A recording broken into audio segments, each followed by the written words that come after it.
Hi, I'm Annie Botticelli, and this is the Storyteller Forecast for Cancer for February 2018.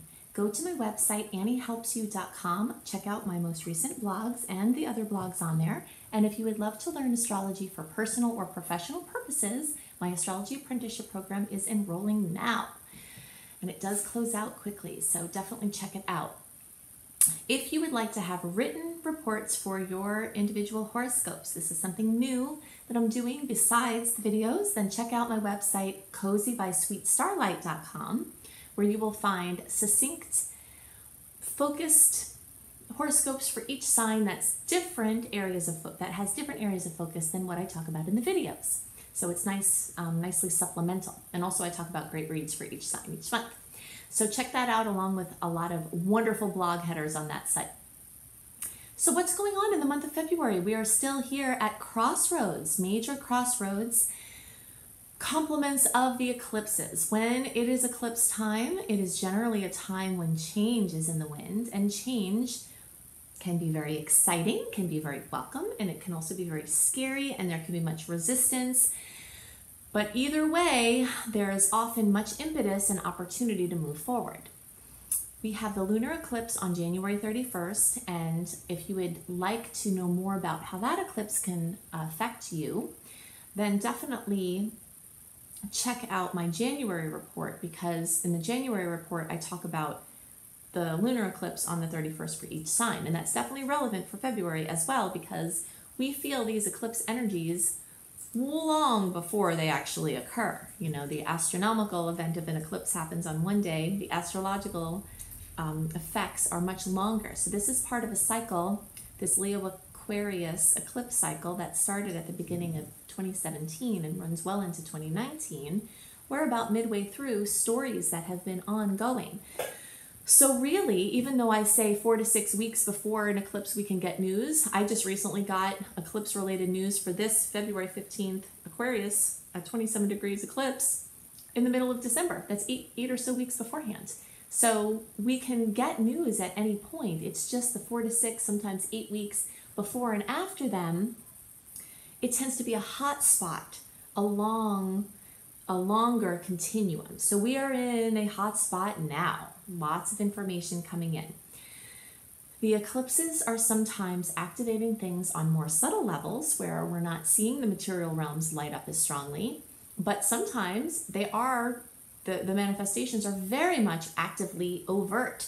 I'm calling the theme of this month for Cancer, inner and outer riches.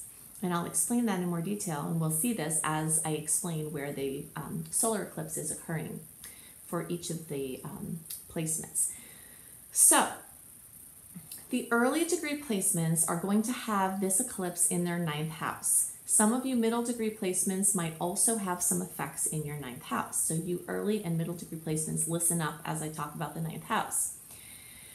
It's fine for the rest of you to pay attention to the energy of the 9th house, because you'll have planets moving into the 9th house soon that could bring some similar manifestations that are separate from the eclipse. So it's not totally just not for you, it's just not necessarily eclipse related unless you're early or middle degree placement.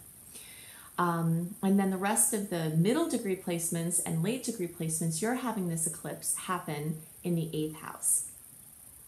So a solar eclipse brings in new energy. The lunar eclipse that we have at the end of January is something that closes energy out. It completes something. It takes something away. It makes space for new. It brings things to completion or fruition. The solar eclipse energy fills that space with something new, new opportunities, new shifts, new areas of focus, new things in your life. So this solar eclipse is going, which is on February 15th, again, it's at 27 degrees of Aquarius, is going to be more strongly, bringing energy in. So early degree placements, you're going to see potentials. So early, we were the first 10 degrees of the sign. So first 10 degrees of the birthday, or if you're watching for your rising sign, around 0 to 9 degrees. Early degrees and some of you middle degree placements. So the next 10 degrees of the sign, you're the middle degree placements, or 10 days of the sign. So 9th house, new opportunities, what can that look like? New publishing project, writing, speaking, communicating in some way, getting your information out there. helping to teach other people about creative solutions or teaching other people. You could be entering a learning program, or you could be starting a teaching program. Teaching, learning, education is very much a ninth house thing and is going to be very much activated for you early in some middle degree placements. So international business could be highlighted, new international business opportunity, connecting with people in an international way. That could be what happens for you. Also, there could be travel, long distance travel, any travel, but especially long distance is favored in the ninth house. So anything having to do with different countries, different cultures, different languages, learning a new language, studying about a different culture. Spiritual or religious studies could be accentuated at this time. So opportunities within your church or something else, under the title of spirit or religion for you that's relevant.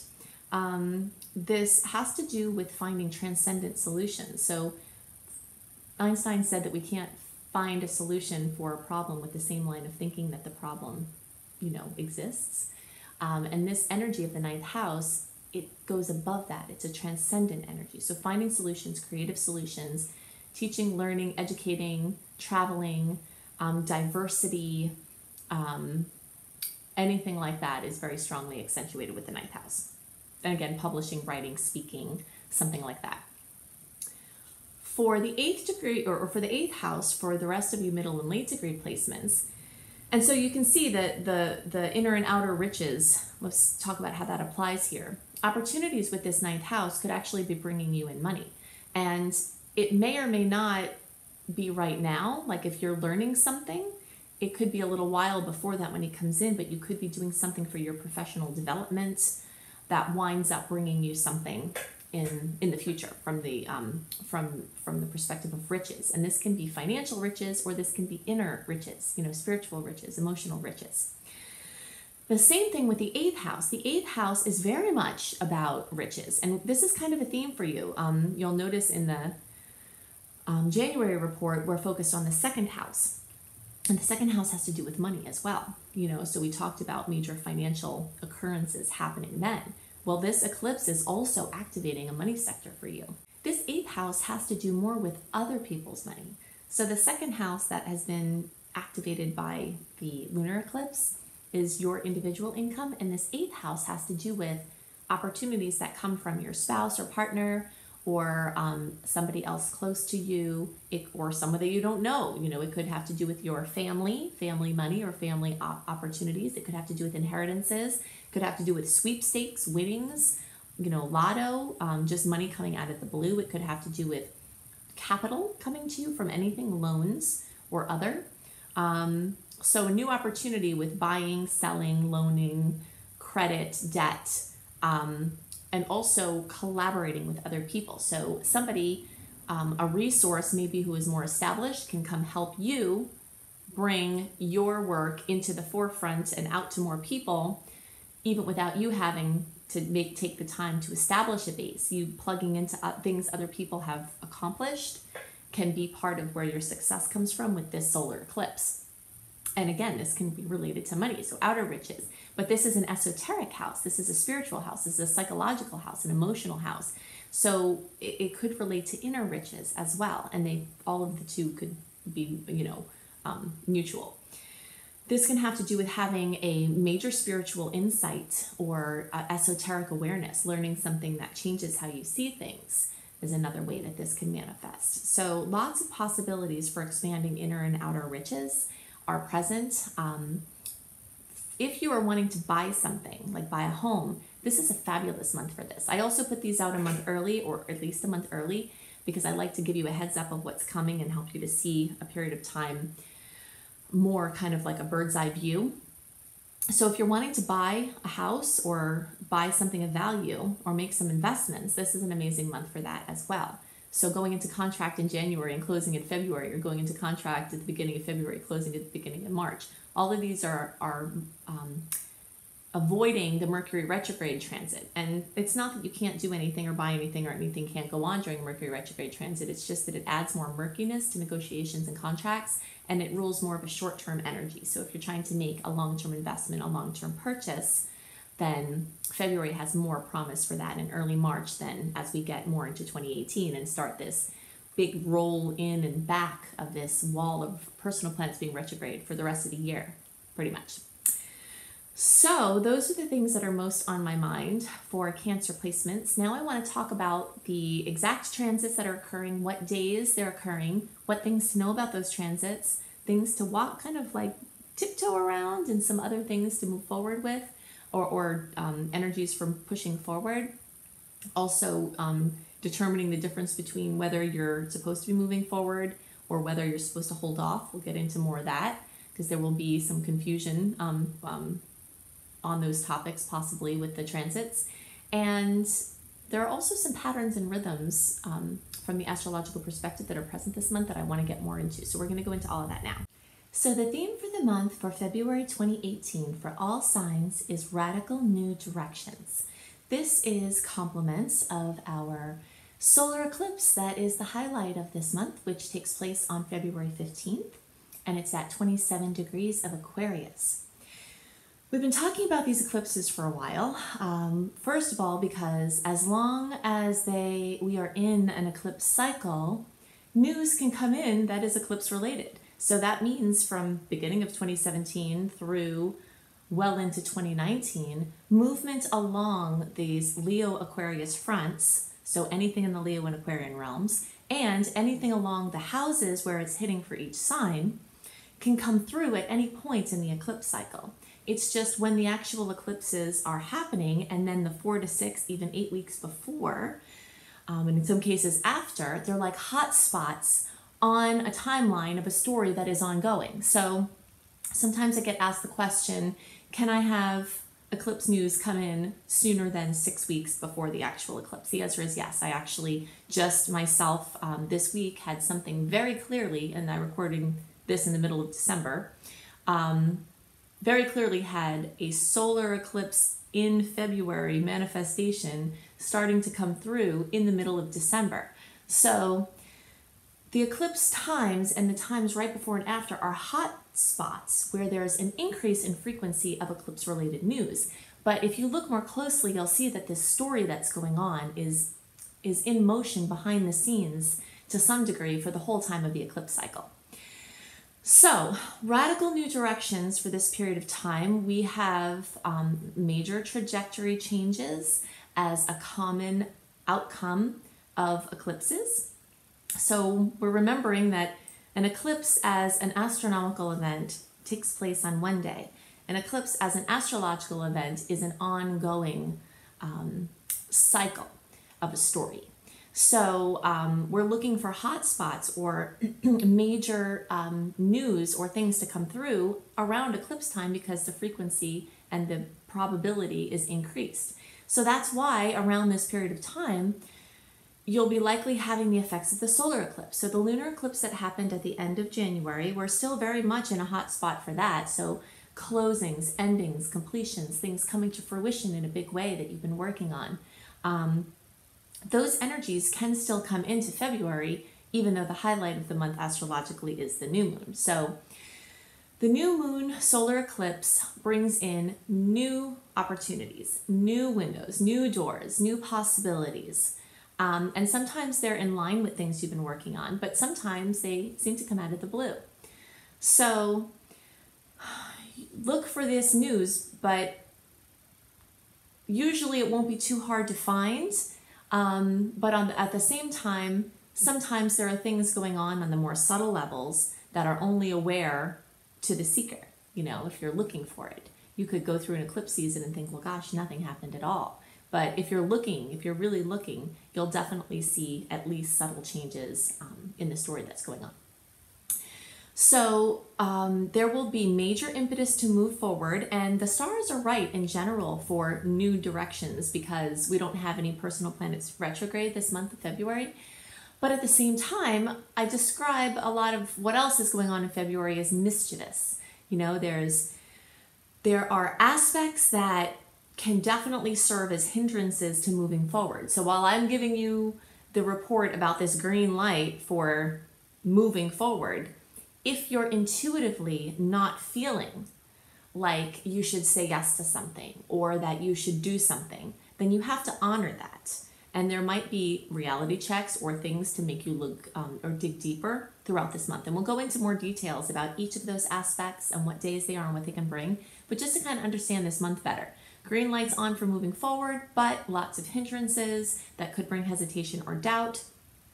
There could be something very clearly that you're supposed to say yes to, but that yes can also still have uncertainty where it's awkward and it's new and you're not sure or you're scared, but still you have a clear yes.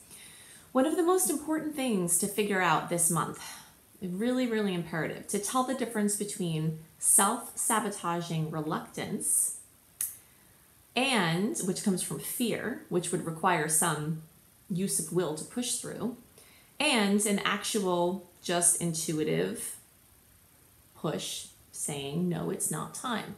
So the resistance to change is going to be very strong at this time, just as the possibility for change is standing there. So you really, really have to tune in and figure out, are you not moving forward because intuitively you're supposed to hold off because maybe the retrogrades for the rest of the year are going to change what you would have done or would have launched? Or is it something you have to push through? You know, and only you can know the answer to that. So besides the eclipse, we've got tons of energy in Aquarius.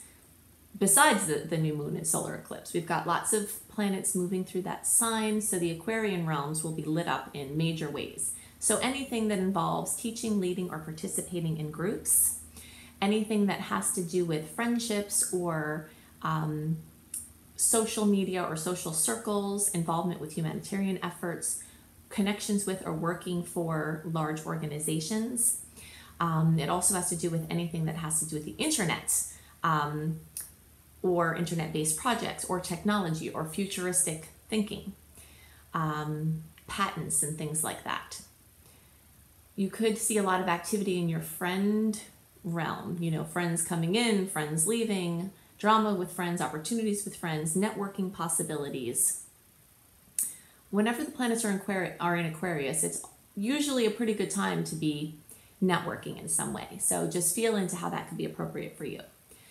So towards the end of the month, we've got the planets starting to move into Pisces, and that brings a totally different feel. This is the Pisces rules the domain of the intuitive, of the introspective, of the artistic, of the abstract, of the romantic, of the poetic. So we move at some point in the month, about 3/4 of the way through, it starts to get more leaning towards the Pisces energy, but we move from this mental air sign of Aquarius and air energy of thinking to feeling. So I'm going to talk about the individual transits, the dates that they're going to happen, and things that I think are important for you to know to best utilize them.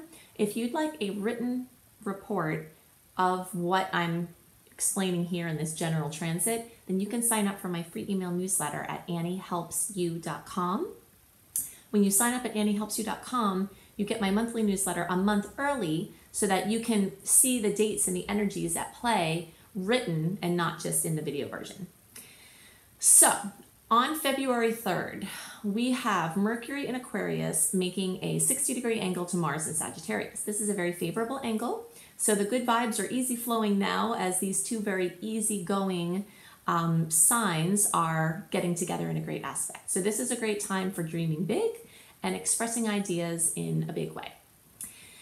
At the same time, and you can see what I mean about this mischievousness, in January, if you're watching this early, then you can understand what I'm talking about from being in the energy of January.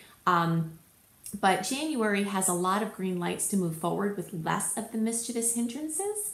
February has lots of green lights and energy for going forward, but at the same time, it has these hindrances that I talked about. And here's a good example of this. So on February 3rd through the 4th, we have Venus in Aquarius making a square to Jupiter in Scorpio.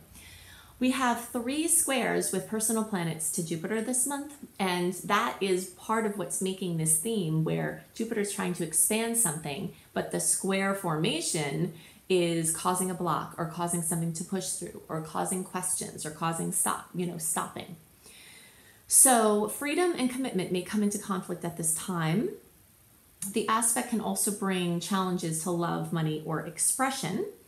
And it is important to note, though, that even though it will show up, these blocks will show up, they're also with Jupiter, and Jupiter is known as the Great Benefic. So any difficult angle to this planet tends to be softer than the difficult angles to other planets. So we have that going for us this month. On February 6th, we have another beautiful aspect, Venus in Aquarius making a 60-degree angle to Uranus in Aries. So we can have boosts to social life, love life, finances, artistic expression. This is a great aspect for making money decisions or launching something new in business or love. So whenever we've got, kind of these thumbs up, thumbs down energies that are rolling around each other as they tend to be, you sort of just have to feel your way through it, because I give you the date of February 6th that this aspect is happening, but you could feel this aspect and a green light days before or even after, because the expression of the aspect doesn't just happen on that day for most of these aspects. So, you just kind of have to know what's going on and then feel your way around and look for your own intuitive push for your striking points. On February 10th, we have a second square with Jupiter. The Sun in Aquarius is squaring Jupiter in Scorpio. So this comes with a tendency to overdo.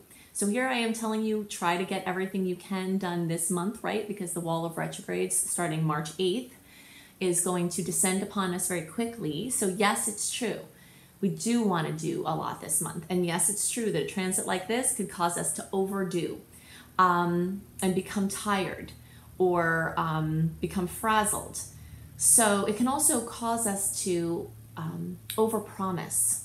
So definitely look out around this time for the opportunity to be conservative with your commitments, because you may be trying big, but if you scale down what you promise compared to what you're intending, then you won't have the stress of trying to pull through something that might not ever get up to the level that you promised. Something else important that I want to note that's happening in March but is relevant for now is that on that same day that our personal planet retrograde absence stops, so basically we are free from personal planets being retrograde and their shadow periods until March 8th. Then we start to descend into Mercury retrograde, then we'll go into Mars retrograde, then we'll go into Mercury retrograde, then we'll go into Venus retrograde. But on March 8th, Jupiter also goes retrograde. And Jupiter is our green light planet. It's our go, go, go, expansion, optimism planet.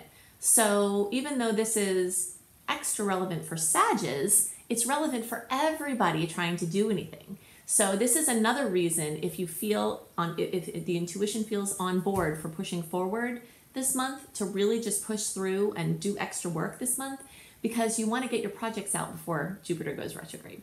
And it will be retrograde for several, like 3 to 4 months. So February 13th, there is our third square to Jupiter, and this is in the form of Mercury and Aquarius making a square to Jupiter. So these energies combined can bring difficulty in concentration, which is even more challenging because this is a time when Mercury is squaring Jupiter. It's a time when the universe is asking you to pay more attention to the details that are involved in your big vision projects. So just at the time that you have to pay more attention to the details, you have a challenge in concentrating on the details. So it would be a good time to enlist some help with people who are really good at that, or just some extra eyes to support you. This can also come with a tendency to overestimate your capacity to follow through with something you're promising. So you can see this trend whenever anything is squaring Jupiter, there is a tendency to overpromise. On the same day, February 13th, and you notice that all of this is going on around the Valentine's Day time, we have a mitigating, awesome transit with the Sun in Aquarius making a very favorable angle to Uranus. So there is a little bit of dicey energy around Valentine's Day, but there is also some very supportive energy around Valentine's Day. So this Sun aspect with Uranus can bring progressive solutions. It can also bring internet-based projects and community-minding plans to move forward. Group or team focus expands in a wonderful way. If you're looking for a time to try to, pop the question, I still think that there's a lot of good energy around this time, and this aspect can be very supportive because Uranus is future thinking, and of course when you're getting married or trying to move forward on any project, we're thinking about the future. So there is lots of good energy around moving forward. Just kind of feel your way through it And if you're planning to pop the question and it doesn't feel right, then give it a day or something. You might feel the energies even after a couple of hours shift. So just feel your way through this. On February 15th, we also have the new moon in Aquarius, and this is an amazing energy for new things. It's also the solar eclipse. In general, I try to space things away from the exact day of the solar eclipse, which is on the 15th, because that carries a specific intensity with it. But you'll see radical new directions opening up from this eclipse. And this magical aspect also has additional support from the planets, because Mercury is making a 60-degree angle to Uranus, and it can enhance communication and expression, and also find futuristic resolutions, as we just discussed. It also can bring positive outcomes from, so basically a solution for an old problem, something that's been going on for a while. You can figure out a solution for that, or the odds are more likely. Also, Venus in Pisces is making a nice angle to Saturn in Sag, and this can help bring abstract ideas into form in wonderful ways. So there's a massive amount of energy around this new moon that is really supportive for moving forward. On February 17th, we also have the Sun in Aquarius making a conjunction to Mercury in Aquarius. So your mental powers will expand at this time. The capacity to intellectualize, to brainstorm, and again, community-based projects, internet projects, anything Aquarian related can get a boost, social media, etc. On February 21st, you can see these energies are very quickly moving into this feeling energy. Venus in Pisces is making a conjunction to Neptune in Pisces. So boundaries can tend to blur during this transit, for better and worse. Romance can flourish at this time. Emotional spending is more likely, but it can be worthwhile. If you're clear enough, if you feel clear enough to make good decisions, you could get some things that really add to the beauty and emotional substance of your life.